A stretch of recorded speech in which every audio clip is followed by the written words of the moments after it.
What's up guys, welcome back to another video, and in this video I will show you how you can change this display currency in the Phantom wallet.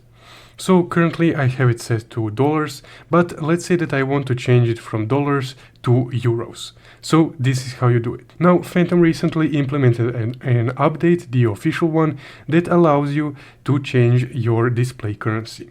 So to change it, you would just need to click onto your profile icon in the upper left corner right here. Then once you're here on this wallet menu, you would need to go to the settings in the upper right corner. From here, go ahead and click on the Preferences tab, this one right here, the middle one.